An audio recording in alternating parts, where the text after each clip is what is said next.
TV series called 7th Street Theater. It's different. It's not necessarily the And confidentially on. Focus on the Lucy or just you.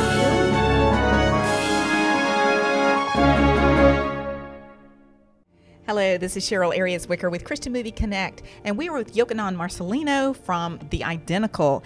I had a chance to see the preview last night, and I am very, very impressed. This looks like a fantastic period piece. Tell us a little bit about it. Thank you.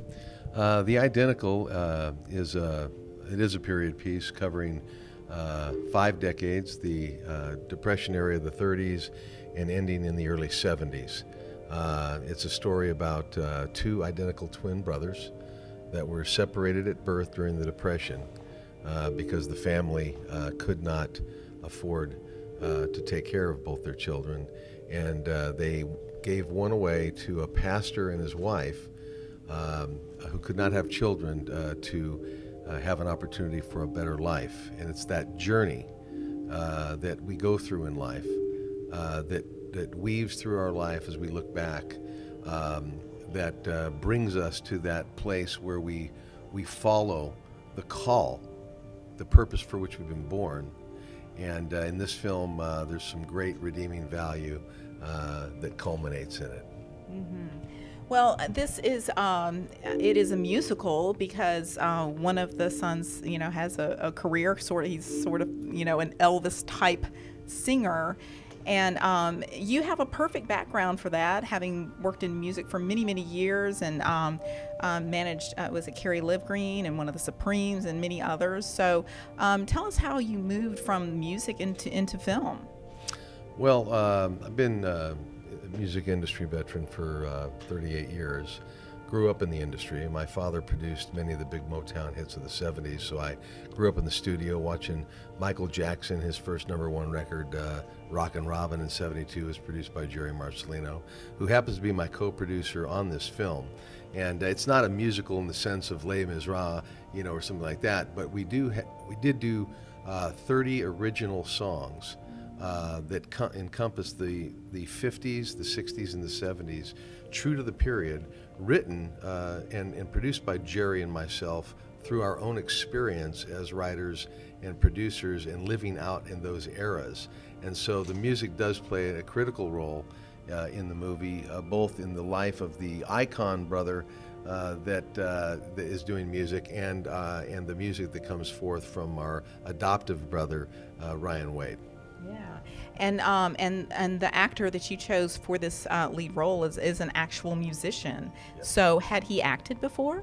He had really hadn't acted before. Did a few commercials, a few small things, but never, in a motion picture like this. And did I understand that you actually sent him for acting lessons or something? yes, he worked very hard with an acting coach. And he even did some schooling over about a year's period of time. Yeah, that's dedication. Do very well on that first role, though. Yeah, it was a tough decision that we had to make in the beginning because we needed someone that had to be a natural in music and a performer that had to learn acting if we couldn't find one, or one that was a great actor that had to learn music and performing. And I chose, because I'm a music guy, I went, no. Yeah. The guy better be a natural before I go in there. Yeah. And Blake Rain, our lead actor, had a great desire to act. It was a desire of his heart, and so he fell right into it. Yeah. Well, you've got some other very talented young actors, too, that we'll be interviewing and showing their interviews in coming weeks, too. But tell us about some of your other stars that you have in this. Well, of course, Blake is our leading man, and leading lady is Erin Cottrell. Erin is most well known for her leading roles in 5 of the Love Comes Softly series that were produced and directed by Michael Landon Jr. But we have really an all-star cast. We've got Ray Liotta, Field of Dreams and Goodfellas. We've got Ashley Judd. Everybody knows Ashley.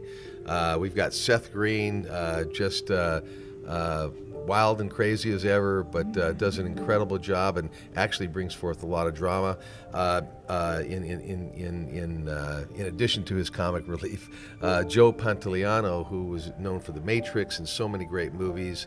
They also call him Joey Pants.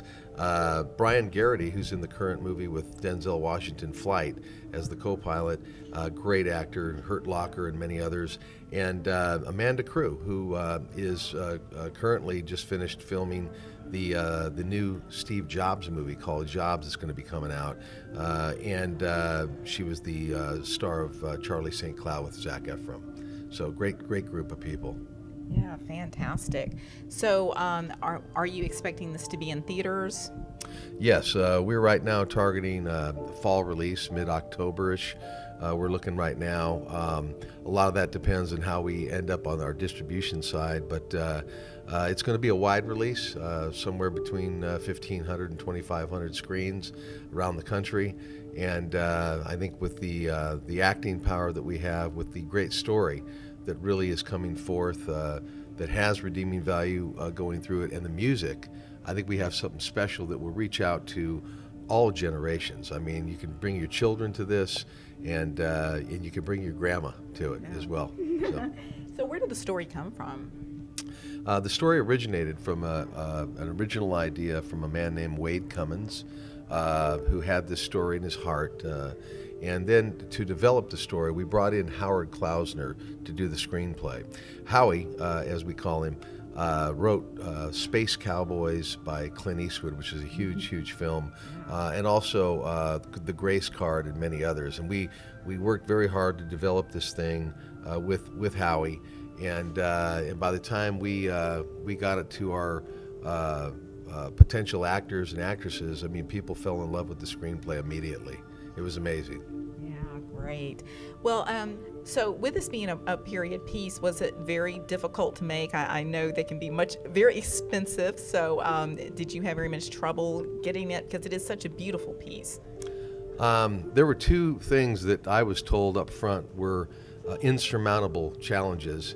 In particular, it's a first-time film for me. Yeah. Okay, so they said you're dreaming. There's no chance that you're going to pull off a period piece for 5 decades and make it true to the period, and there's no way you're going to do 30 songs and in a movie and pull that off. It's never been done. And these were top music people that worked on like Walk the Line and other plays. They said the ambition is off the charts here. We don't see it happening. We think you're going to really put yourself in a compromised position in both of those areas. And of course, I prayed about it, and he said, "Do it." Yeah. And nothing is impossible. That's right, man. And we went after it. We believed in it, and we got it done. And I think that it's gonna all show up on the screen for you, and you're gonna love it. Okay, great. So where can people find out more information about this movie? Thank you for asking. Of course. TheIdenticalMovie.com. Identicalmovie.com. We'll have our trailers on there. Great behind the scenes is on there. A personal interview with Ray Liotta, who is really has had his own kind of spiritual awakening in this. He had never read the Bible before this movie. And he even said, "I'm embarrassed to say I've never read the Bible." And here I am casting him as a preacher. So he decided to download multiple copies and versions of the Bible and read them, and then go and watch preachers preach, because he had never done anything like that. I promise you, he will not be whacking anybody in this film like he does in Goodfellas, But no, he's preaching it. He's preaching great, and he actually loves reading the Bible and is continuing to read the Bible, and tells me he's learning great deal from that. Wow, fantastic. Well, thank you for being with us, and we are looking forward to seeing the movie, and I will definitely be seeing it when it comes to the theaters, and hope you will too. Thank you for watching Christian Movie Connect.